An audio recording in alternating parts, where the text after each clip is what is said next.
Hey trainers, welcome! You're at Pewter City Gym, and today I wanted to toss a couple of ideas your way on the topic of regional variants. This is part one of an at least two-part series, so if you like this kind of content, feel free to like and subscribe. You know them, you love them. Alolan, Galarian, and Hisuian regional variants are one thing I think most of the fandom can agree are awesome, and honestly, that's kind of a feat.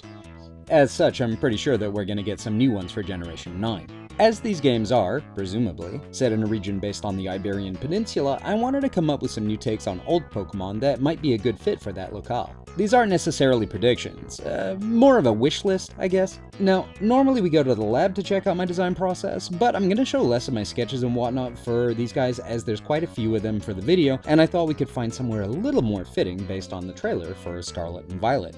As such, let's head to the gallery! First up, we have some variants of Growlithe and Arcanine. These were some of my earliest favorites back in the days of Red, Blue, and Yellow, and the Hisuian versions of them are just actually very good boys and girls. My version is based on the Great Pyrenees breed of dog. While they're technically a French breed, they come from the Pyrenees mountain range and are livestock gardening dogs that were used to drive wolves and other predators away from herds of sheep. They're generally white, but they can have patches of brown or tan as well.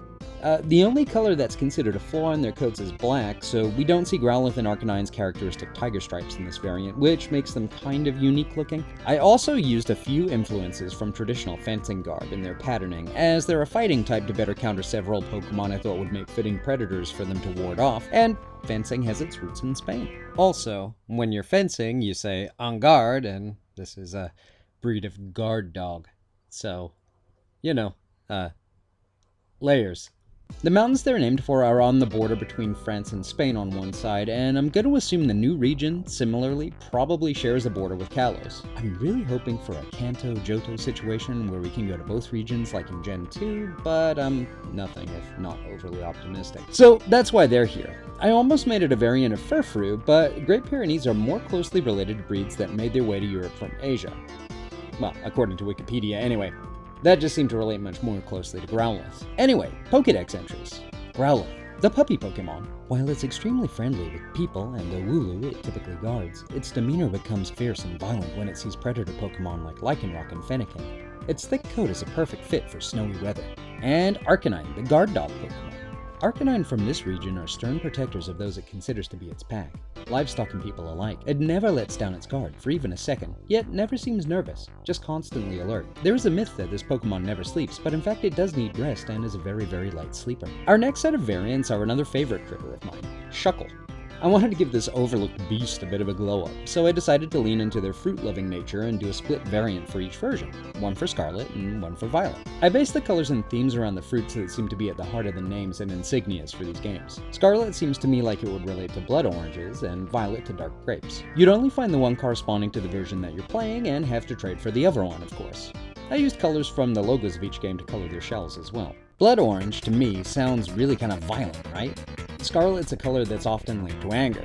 When you get really angry, you're said to be seeing red. And in fiction, we see red linked to a lot of aggressive warrior cultures and species. Red is spicy, red is fiery, red is inflamed. So I went with an angry-looking Shuckle. Grrr, feel his noodly rage. He's a rock and fighting type. But Violet, despite sounding a bit like violent, is actually a cooler color. When I think of violet and purple more broadly, I think of calmness and serenity. And grapes themselves bring to mind thoughts of vineyards and wine tasting and grape Fanta. You know, nice stuff. This Shuckle, compared to his grumpy counterpart, is relaxed, loose, laid back, and carefree. He's a rock and psychic type. Good vibes, man. Shuckle are just known to love fruit, and they store berries in their shells, fermenting them into juice. That's right, Shuckle is a straight-up moonshiner. So that's another reason I went for these fruit themes. Neither one is a bug type because it always felt a little odd that Shuckle was one.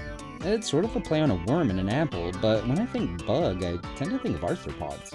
It's a worm with legs, but we never see it evolve into a pupa or a beetle or anything, so yeah. Oh, that would be pretty neat. Anyway, Pokédex entries. Shuckle, blood orange. Due to the pithy, acidic juice of its favorite oranges, this Pokemon is always in a foul mood.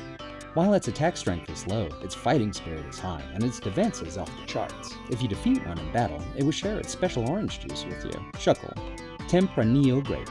Due to the sweet, mellow juice of its favorite grapes, this Pokemon is always in a sweet mood. It will happily wrap its stretchy arms around pretty much anyone for an impromptu hug, but it's quite heavy, so be warned. If it decides it likes you, it will share its special grape juice with you. And that's it, guys. Thanks so much for checking out...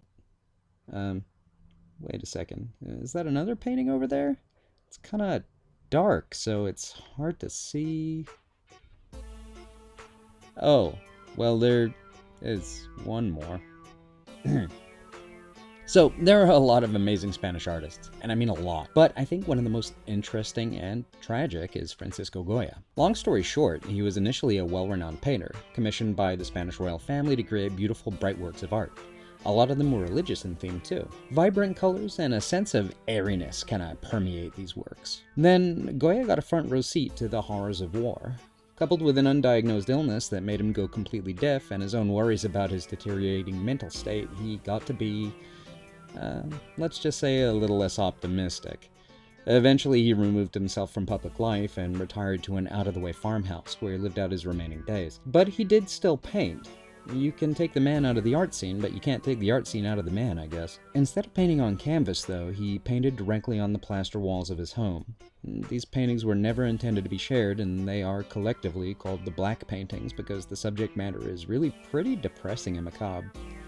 He never officially named them, and honestly, I'm not going to show them all here because some of them are actually really grisly. But if you like art history, I recommend checking them out. So, what does this have to do with Pokemon? This little critter was actually the first one of these regional variants I came up with, and it almost didn't make the cut. But it just kept gnawing at the edge of my brain till I drew it, and who knows, maybe a little bit of light is just what it needs. Meet Smeargle. One version of it anyway. One of the black paintings is referred to as the dog, or the drowning dog. Out of all of the black paintings, it's the one that makes me feel the most uneasy. Probably because I just love dogs so much that the idea of one in distress is a hard thing for me to be at peace with. I borrowed colors directly from the painting to color it with, as well as imitating and exaggerating some of Goya's actual facial features. One of his more famous pieces, not one of the black paintings, but still pretty dark, is called With the Sleep of Reason Comes Monsters. And so I made this poor pup's eyes red-rimmed, like he hasn't slept in a while. The monster is the ghost that has taken over Smeargle's tail. No more cheerful green paint for this poor artist. Not only is its tail possessed, but we can see the purple of the ghost making its way up Smeargle's arms and legs. I'd like to think that if you caught it and raised its friendship, it might have another more cheerful form to change into. The right support system can do wonders after all, but that might be for another video. And here's the Pokédex entry for this poor pup, Smeargle, the haunted Pokémon. Found in abandoned places, this Pokémon has picked up a bad spirit. The marks it leaves to claim its territory are sinister. Again, thanks so much for stopping by, I really do appreciate it. If you have any regional forms you'd want to see me draw, I'd love it if you could put them down in the comments. If I like your idea, I might give it a shot. Anyway, I'm really looking forward to catching you in the next video, but until then, take care, bye!